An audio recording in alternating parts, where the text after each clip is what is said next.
السلام علیکم ورحمۃ اللہ وبرکاتہ۔ انتقال کے بعد چاہے وہ والدین ہوں یا کوئی بھی قریبی رشتہ دار ہو، ان کے لیے ان کی طرف سے یا ان کو ثواب پہنچانے کے لیے قربانی کرنا جائز ہے یا نہیں، یہ سوال کیا گیا ہے۔ اس سلسلے میں قابل غور جو بات ہے وہ یہ ہے کہ ہمارے جو مشہور مذاہب ہیں، 4 مذاہب حنفی، شافعی، مالکی، حنبلی، ان میں 3 کے پاس یعنی حنابلہ، مالکیہ اور حنفیہ، ان تینوں کے پاس میت کی طرف سے قربانی کرنا جائز ہے۔ صرف شافعیہ کے نزدیک میت کی طرف سے قربانی کرنا جائز نہیں ہے، باقی تینوں نے اس کو جائز قرار دیا ہے، اس میں کوئی گناہ بھی نہیں ہے۔ لیکن ان تینوں میں بھی یہ شرط رکھی گئی ہے کہ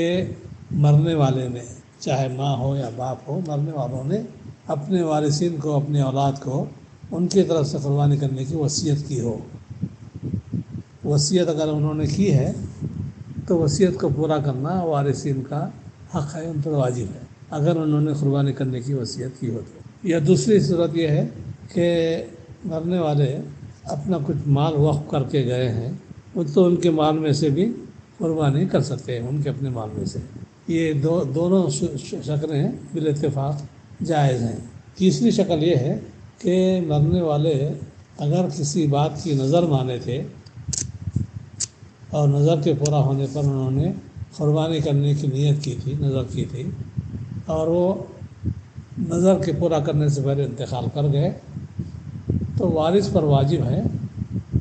کہ وارث اپنے مرنے والے کی طرف سے قربانی کرے۔ یہ 3 صورتیں ہیں، چاہے وصیت ہو، چاہے وقف ہو، چاہے نظر ہو، اس میں کوئی شک نہیں ہے۔ تینوں مذاہب میں جو ہے مرنے والے کی طرف سے قربانی کرنا جائز ہے۔ اگر مرنے والے نے وصیت نہیں کی ہے اور وارث جو ہے ان کی طرف سے قربانی کرنا چاہتا ہے تو تینوں مذہبوں میں یہ فتویٰ ہے کہ وہ اپنے مال سے مرنے والوں کی طرف سے قربانی کر سکتے، یہ جائز ہے۔ وصیت پوری کرنا واجب ہے، ان کے وقف شدہ مال سے قربانی کرنا یہ واجب ہے، اور نظر پوری کرنا واجب ہے، لیکن وارثین مرنے والوں کی طرف سے قربانی کرنا یہ واجب نہیں ہے، جائز ہے۔ یہ نقطے کی نزاکت ہے، جائز ہے اور اس میں کوئی گناہ نہیں ہے۔ یہ تینوں مذہبوں میں یہ فتویٰ دیا گیا ہے۔ اس سلسلے میں جو عمدہ ترین بات مرنے والوں کے لیے قربانی کرنے کے سلسلے میں وہ شیخ بن باز رحمۃ اللہ علیہ نے کی ہے۔ پہلے تو انہوں نے قربانی کا حکم بیان فرمایا کہ قربانی سنت موقظہ ہے، قربانی سنت موقظہ ہے، جو اس کی قدرت رکھے، جس کے پاس قربانی کرنے کی طاقت اور مال ہو وہ قربانی کرے۔ اس لیے کہ خود نبی کریم صلی اللہ علیہ وسلم نے مدینہ منورہ کے پورے قیام کے دوران میں آپ نے ہر عید کے موقع پر قربانی فرمائی ہے، اور آپ صلی اللہ علیہ وسلم نے قربانی کرنے پر امت کو ابھارا بھی ہے، امت کو تاکید بھی فرمائی ہے۔ تو یہ نبی کریم صلی اللہ علیہ وسلم کا عمل اور آپ کا حکم بھی ہے قربانی کے سلسلے میں۔ اب شیخ بن باز رحمۃ اللہ علیہ فرماتے ہیں کہ چونکہ نبی کریم صلی اللہ علیہ وسلم ہر سال 2 قربانی کرتے تھے، ایک اپنی طرف سے اور ایک ان کی طرف سے، اپنی امت کے، جو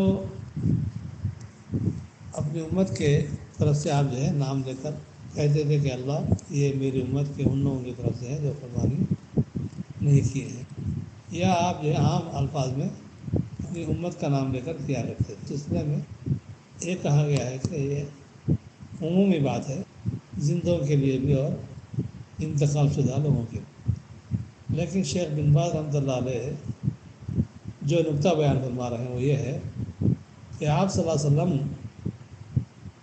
قربانی کرنے کے لیے جو جانور کو ذبح کرتے ہوئے دعا پڑھتے تھے، اس میں یہ تھا کہ اے اللہ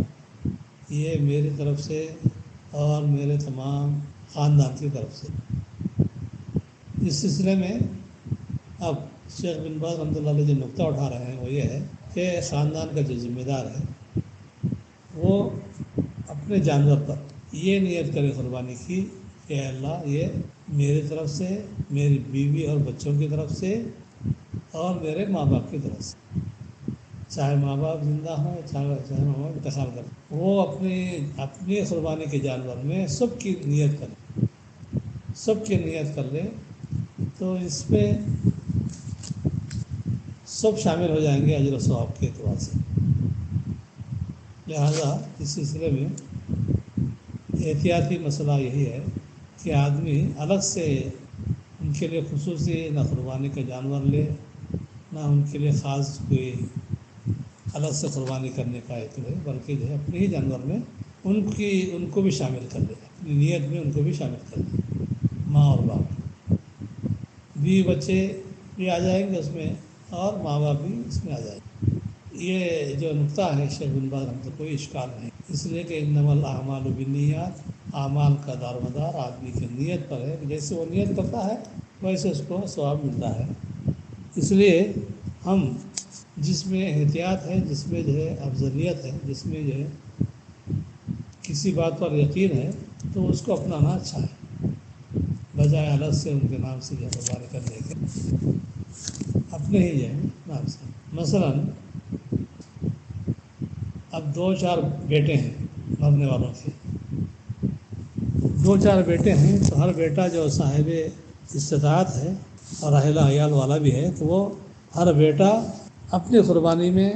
اپنے بیوی بچوں کے نام کے ساتھ ساتھ ماں باپ کے نام لے لے۔ فرض کرے کہ اگر کسی ماں باپ کے 4 بیٹے تھے اور چاروں نے جو ہے قربانی کی ہے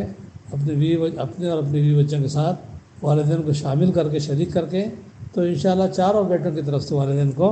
قربانی کا ثواب پہنچے گا۔ یہ بہترین صورت ہے، اور یہ بہت ہی مناسب جو ہے، قابل قبول فتویٰ بھی ہے۔ اللہ تعالی ہم کو عمل کرنے کی توفیق عطا فرمائے۔ وآخر دعوانا ان الحمد للہ رب العالمین۔